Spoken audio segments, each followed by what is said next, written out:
So I got asked if I have any pets, and yes, I do. This is Molly. She's 7 years old. She's a Maltese, and I'm obviously her favorite.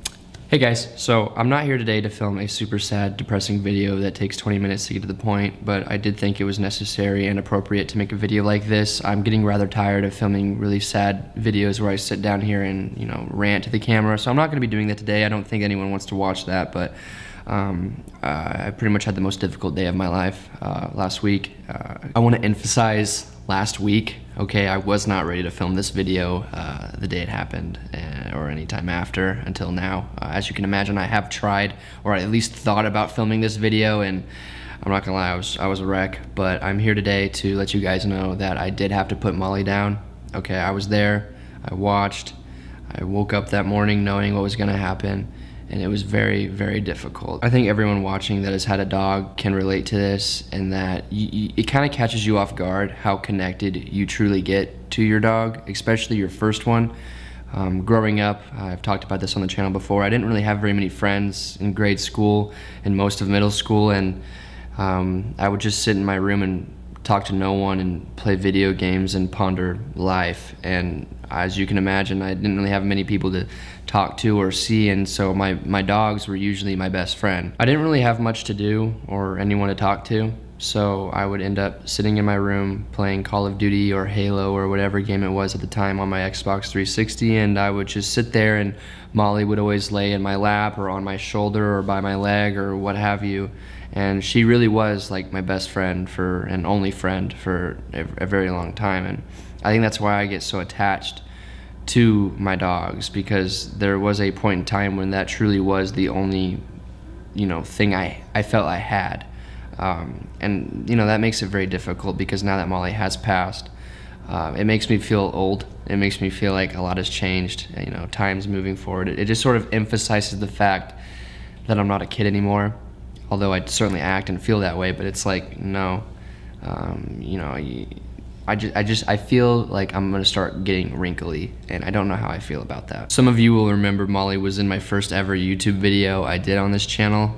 She was actually in quite a few of the YouTube videos I did back in middle school.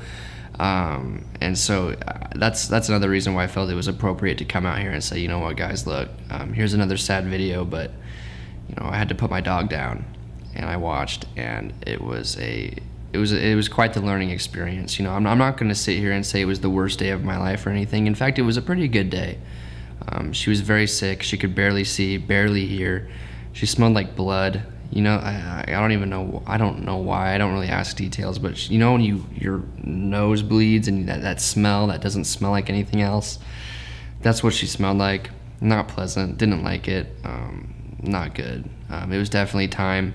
And that helped a lot. You know, I know a lot of people have to put their dog down very early, and I can't imagine what that's like. I mean, I bet that is just so sad, so rough, and I'm so sorry to everyone that has to go through that. But fortunately for me, Molly was ready to go. She was old. I don't even know if she remembered me anymore, which is really sad to think about. But I remember when I first got her, my sister and my mom had gone out to the store with my grandma, and they came back, and my sister walked into the house, and I was in 2nd grade at the time, so my sister was in 1st grade.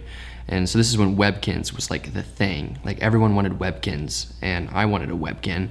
And Olivia walked in with Molly in this like purse thing, and I thought it was a Webkin, and I literally almost started ranting because I was jealous that I didn't get a Webkin because I didn't go out with my grandma and my mom. And then all of a sudden, the Webkin that my sister's holding in the bag blinks at me and moves its head, and I was like my first initial reaction was literally, they make real Webkins? Like they make real life breathing Webkins? It didn't even process in my head that this was like an actual dog. I like was still Webkin.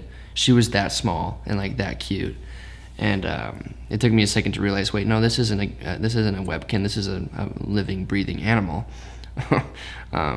So for those of you wondering, yeah, I really like video games, but I'll never forget that. That's one of the one of my very early vivid memories of not only just my childhood, but that's obviously my first memory of Molly, because obviously that was the first time I ever saw her, and I was pretty flabbergasted by the fact that she looked like a damn webkin. I remember one time my sister and I, we had a castle, like a tent shaped like a castle, and we set it up in, or I didn't set it up, my mom set it up in the basement, and we filled it with our webkin collection. We had so many. I don't know if I really want to tell a bunch of people that I had about 50 webkins, but I guess I'm doing that right now. But basically, my sister and I combined had like 100 of them, and we put them in this tent, and then we put Molly in there when she was a puppy, and then we lost her. We couldn't find her. We couldn't find her amongst all the stuffed animals because she looked just like one, and she also weighed like maybe 3 pounds. So you know, I'm kind of glad she didn't.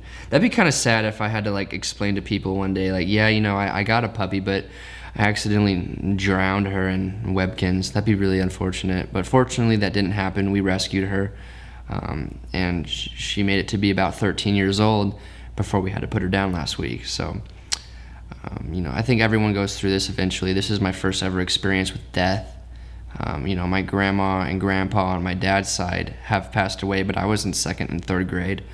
So and they also lived kind of far away, so I didn't have this extremely close connection. But as I said earlier, you know, I would spend hours every single day in my room with no one except for Molly. And, you know, to have to witness her be put down was very difficult. And today is pretty much the first day I was able to actually like talk about it and keep myself composed. I don't know if you've ever seen how they put a dog down, but it's actually not nearly as bad as you'd think what they do. So this is just a little bit of life advice for any of you that have to put your dog down. Go. Do not go. Make sure you go. It's much better for you to be able to see it so that you can begin healing and process that it's actually gone. Because if you don't see it, you might regret it forever.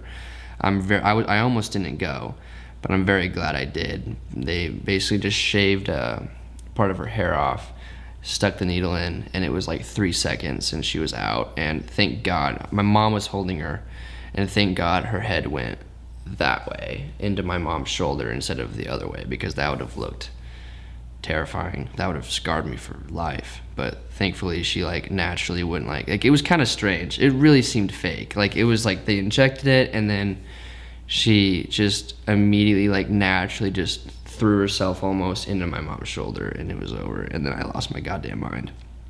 I started bawling. I was definitely the most emotional of all my family members and everyone that was there. Definitely I think I caught my family off guard. That's the one thing that I can't really do I don't do well with is death. Like letting go is it's very difficult for me.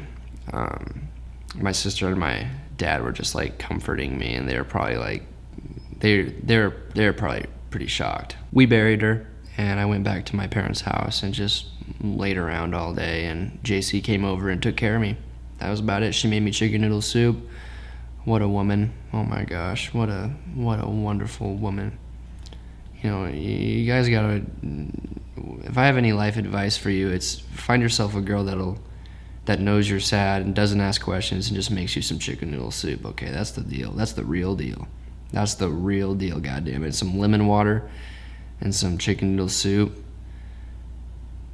Oh my God, I'm in love. Man, and one more thing, shout out to every single person that's had to go through something like this before or is about to, and they know it's coming up, because man, it really is difficult.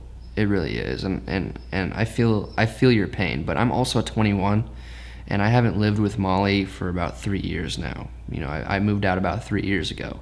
I can't imagine being like 13, 14, 15, growing up with a dog and then having to put he or her down early. I mean, that would just ruin me. I know a lot of you watching have had to do that, and I'm so sorry. I mean, I don't want to say I feel your pain, but I at least now can kind of relate, because it really is difficult. But, you know, we're all in this together, and I think there's, you know, you obviously don't know it now or you don't feel it now, but there's a blissfulness in it afterwards. And for those of you that know that you're going to have to put your dog down eventually, or any animal, I will say that it is not nearly as bad afterwards. You just simply bawl your eyes out for a good amount of time, and then, you know, you kind of go periodically bawl your eyes out, but it's not painful. It's not super, super painful. It's just sad. You know, loss is sad. But, you know, shout out to every person that's had to go through that. But I've said what I need to say. Thank you for all the kind words that I'm sure I'm going to get. I really appreciate it. I'll be reading them. But thank you.